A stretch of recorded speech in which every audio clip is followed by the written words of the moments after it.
You know what the beautiful thing is about being single your whole life? It's the fact that, this is my personal opinion, personal experience. You don't depend on males' validation. You have really great self-confidence, or at least that's the case with me because I've never been built up by a man. But I've never sought a male's validation to feel good about myself, like, ever, because I've never had it. So I feel like that's a pro.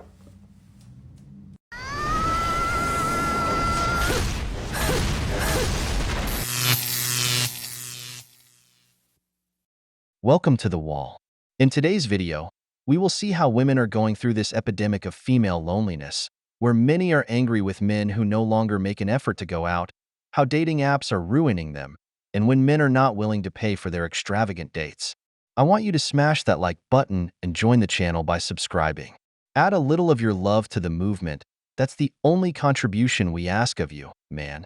Share your experiences in the comments to guide other men. Without further ado, let's get started. I don't know if it's just me, but I feel like men and women in 2024 just don't like each other. I've seen so many TikToks where men are bashing women are bashing men, and we just all need to come back together. We are supposed to like each other. What is going on?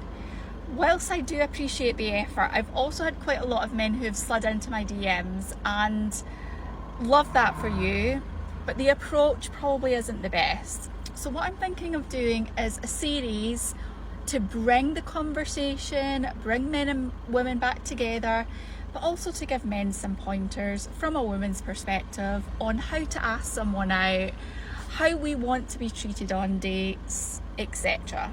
I'm only going to do it if enough people want me to do it. So if you think this is a good idea, please put a comment on this video or I'll not do it.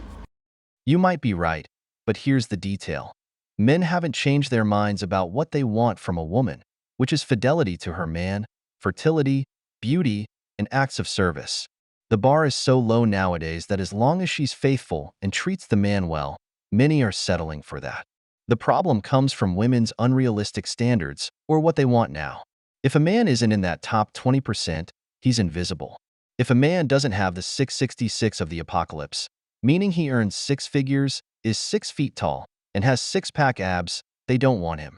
If the man doesn't have a car, a house, and a successful career, they don't want him. Even if the man has everything but is limited by his height, which is something he can't change, they still don't want him. You're seeing the problem from the wrong perspective. It's not that men and women no longer like each other. It's that the roles have changed, and the dynamic between them has been distorted by unrealistic expectations and a lack of respect from women. High-value men are not interested in playing the modern dating games, and women are frustrated because they can't find those men willing to jump through their hoops. That's why more men are deciding to just focus on themselves and forget about women.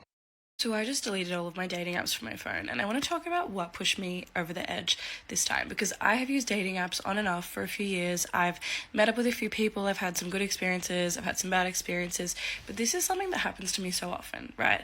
I'm talking to someone on a dating app, more specifically men tend to do this, and I will give them my Instagram with the intention of talking on another app and making plans. They follow me on Instagram, I follow them on Instagram, and let's say it's Thursday night, they'll be like, what are you doing Friday night, what are you doing Saturday night? And I'll be like, oh, I'm sorry, I'm busy tomorrow night, I'm busy Saturday night, I have plans with my friends, which I feel like is relatively normal come Thursday night to have plans Friday night. And they either go, that's boring, and they try to like push me out of my existing plans with my real friends in my real life, not just random people I've met online, but my real friends. And I'm like, I'm obviously not gonna cancel my plans with my real friends to see someone I met on a dating app. Like, I will slot you in when I have time. But anyway, I digress.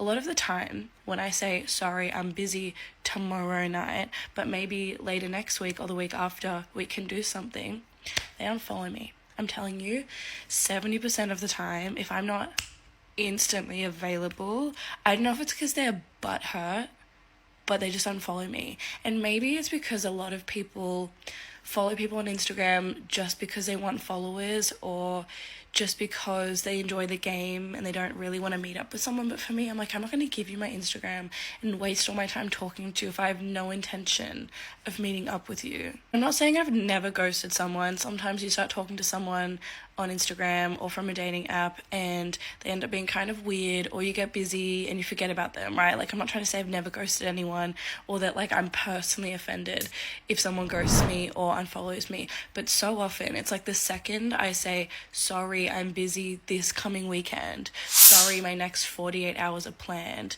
they'll be like, oh, okay, and just unfollow me.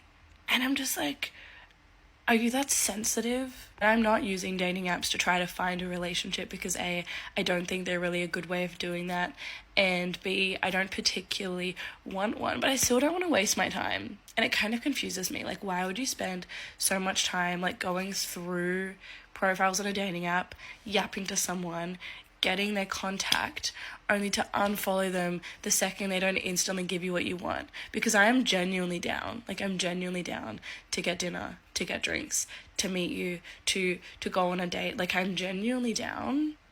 I just, like, I'm not down in the next 24 hours. Oh, hell no! Men ignore you because they see that what you're looking for is simply fans for your Instagram, not a relationship. When they try to ask you out, they see that you reject them, so they move on. It's well known that anything other than a yes is a no. No one is here to waste time with anyone. If your intention isn't a relationship, then it's clear you won't find one there. So, why are you using it? Obviously, it's for male validation and to gather simps for your Instagram. When you find a man you match with, I'm sure it will be a classic Chad who, if you don't give him a clear yes right away, will drop you in a minute.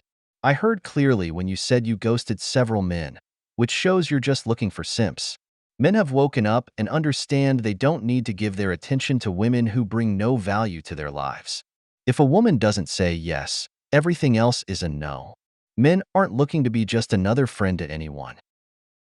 So I have been asking people in my life this would you rather question over the past couple of months, and it has been very divisive between men and women. And the question is, would you rather you cannot have a significant other ever again for the rest of your life, but you get to maintain and keep all of your platonic friendships and you can make new friends, or you can have a significant other but no more platonic connections? And it's implied in the question that it's like a really functional relationship with your significant other, so it's like the love of your life, your soulmate, and you can still have family either way, but it's basically friends or partnership. And almost every single straight man that I have asked this question has selected significant other and no friendships, and almost every single woman or AFAB person that I've asked this question has said friendship. And I think that this speaks absolute volumes about the epidemic of loneliness amongst men and the lack of fulfillment that men get from their friendships, specifically their male friendships, as a result of the patriarchy. For some time now, I have been of the opinion that for the most part, to be a man is to experience a lot of loneliness, especially an Australian man, because Australia has this culture of aloofness where vulnerability is really hard to maintain in platonic connections, especially without alcohol and especially in connections between men. I've asked a lot of my male friends and just men in general if they say I love you to each other, if they say I love you to their male friends, and a lot of the time their answer is no, or that they don't really talk about anything deep or anything vulnerable. And this is not exactly news. This isn't a profound take. Like, I think everyone knows that men do not connect as closely with each other as non-men do. But the fact that the disparity between platonic fulfillment in men and platonic fulfillment in women is so stark that men are opting to not have friendships and instead get everything out of a partner, but women are feeling so much more fulfilled by their platonic connections that they are opting to forego having a significant other. It's just really interesting to me, and I feel like it proves how much of a problem this is, because it's not like it's most of the men that I asked and most of the women and non-men that I asked. It's almost like 100% each way. I just think this conversation about the patriarchy contributing to male loneliness goes so much deeper than the idea of like whether or not men would choose partnership or friendship. I think it's contributing to the rise of incel culture. And I also feel like it's a huge reason why women feel like they have to teach their male partners, because men aren't learning emotionally from their friends the way that women are. Women do not just learn about deep, emotional, and vulnerable topics from their intimate partners and from their significant others. They also learn a lot from their friends, and I feel like men do not learn as much from their friends. So it also puts a lot of pressure on women that are in straight relationships to emotionally uphold the connection, because they have gained so much maturity and wisdom from their friendships, and it leaves men at a disadvantage when it comes to emotional maturity. Anyway, please answer this would you rather question in the comments. I want to gather more intel, and I will come back with more thoughts.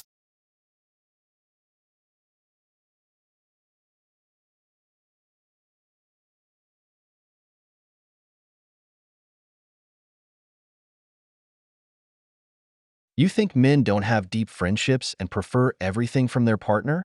The truth is quite the opposite.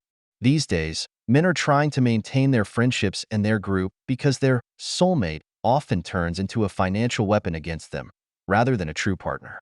Men understand that keeping a small circle is healthier. Women like to have many friends to always have something to do on weekends and avoid loneliness. Men aren't as afraid of being alone. They go out, have fun, but also understand that solitude is where personal growth happens. Moments to focus on their projects, their body, even organizing their house, or just disconnecting. I enjoy spending time alone, and I like going out with my friends, but being out all the time is also a financial drain. The patriarchy has nothing to do with this. Men simply have different ways of connecting and finding satisfaction in life. That's why you see women surrounded by friends, where jealousy often prevails, because we all know women don't have friends, they have competitors. The worst enemy of a woman is often another woman. Someone please explain to me what is wrong with men nowadays? Like, since when was it the woman's job to message first? Since when was it the woman's job to pay on the first date, even though the man was the one that instigated the dating in the first place? I don't mind going halves, but expecting me to be the one that dishes out the payment, the entire payment for the entire bill, that's crazy to me. Since when did men expect the woman to be the chaser and the men to be the one that's just sat receiving, being pretty and not doing nothing? It's not a woman's job to pursue. The whole point of a male is to be a hunter, to hunt for the prize, which is the woman. And I'm not saying the woman needs to bring nothing to the table, but for goodness sake, do something. Like, is it just me that thinks this? Am I losing my mind? My man told me if a woman is not satisfying her man, he will go find satisfaction elsewhere. But how can you expect her to satisfy you when you're doing the bare minimum, if that, to even invest in her and to show her that you like her? And to show her that you're worthy of having her. To expect me to keep chasing you because you've been hurt in the past, so you're taking out your trauma onto me and telling me that I need to show up in places that your ex didn't show up, it does not add up. I've been traumatized too. You're not showing up for me in ways that I expect you to show up. If anything, you're doing way less than what my ex did. And my ex cheated on me. I would rather go back to my ex who cheated on me and give him another opportunity than be sat here trying to chase you, pursue you, and invest all my energy into you, because you're draining me. You're literally draining me. You're sitting there telling me how much you like me and how much you see a future with me, but the thing is, I can't do this. Stop it. Get some help.